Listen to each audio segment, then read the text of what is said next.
চট্টগ্রামে নিজ ঘরের সামনে ব্যবসায়ী গুলিবিদ্ধের ঘটনায় ধরা পড়েনি কেউ। ফের হামলার শঙ্কায় অন্য হাসপাতালে সরিয়ে নেওয়া হয়েছে তাকে।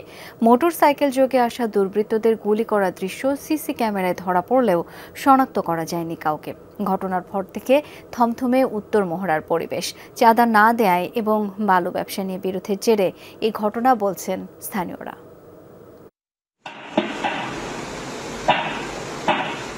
রাত 11টার দিকে ঘরে ফিরছিলেন বালু ব্যবসায়ী মোহাম্মদ ইউসুফ। নগরীর উত্তর মোহরায় ঠিক ঘরের গেটের সামনে তাকে গুলি করে পালিয়ে যায় দুর্বৃত্তরা। সিসি ক্যামেরায় ধরা পড়ে এই দৃশ্য। গুলিবিদ্ধ ব্যবসায়ীকে রাতে চট্টগ্রাম মেডিকেলে ভর্তি করা হলেও আবারও হামলার ভয়ে বেসরকারি হাসপাতালে সরিয়ে নেন স্বজনরা। ঘটনার পর থেকে এলাকার পরিবেশ থমথমে। আহত ব্যবসায়ীর পরিবারের সদস্য এবং স্থানীয়দের দাবি, দীর্ঘদিন ধরে দাবি করা চাঁদা না দেয়ায় হত্যার চেষ্টা চালায় সন্ত্রাসীরা। পায়ে মুখে চারটা দাঁত পড়ে গেছে, মুখ ফেটে গেছে, এদিক দিয়ে অনেক রক্ত আমি দেখছি, অনেক রক্ত বের হচ্ছে।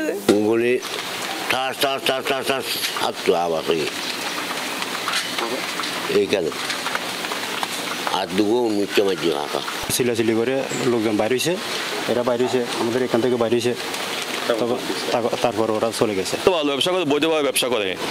এখন কিছু সন্ত্রাস বাহিনী, কিছু দুষ্কৃতিকারী এর পিছনে লেগে রয়েছে আর কি। ব্যবসাগুলো দখল করবে, হয়তো বিভিন্ন অবৈধভাবে চাঁদা দাবি করবে। কালুরঘাটে বালুর ব্যবসা করতেন ইউসুফ। ব্যবসা নিয়ে বিরোধের জেরেও এই ঘটনা ঘটতে পারে বলছেন অনেকে।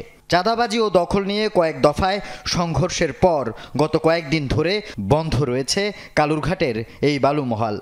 বন্ধ হয়ে যাচ্ছে প্রায় 2 সপ্তাহ মতো হইতেছে না স্যার। 2 সপ্তাহ ধরে বন্ধ। কি কারণে? তারা কি জানলাম হচ্ছে কি জানে, তারা এখানে গন্ডগোল স্যার কি মারামারি চলতেছে এটা দখল নিয়ে। হ্যাঁ না, আমরা দেখি তো, আমরা দেখি আগের বালু বিক্রি করতো এই ট্রাকগুলো, এখন ট্রাক ঢুকে না, মাল ওখান থেকে বিক্রি করে।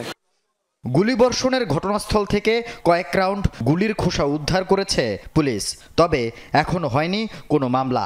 জড়িতরাও শনাক্ত হয়নি। একটা গ্রুপ তার কাছে কিছুদিন পূর্বে কিছু টাকা দাবি করেছিল, সে ব্যাপারে সে থানা বা পুলিশ কাউকে অবগত করা নাই, বাসারও কাউকে অবগত করা নাই।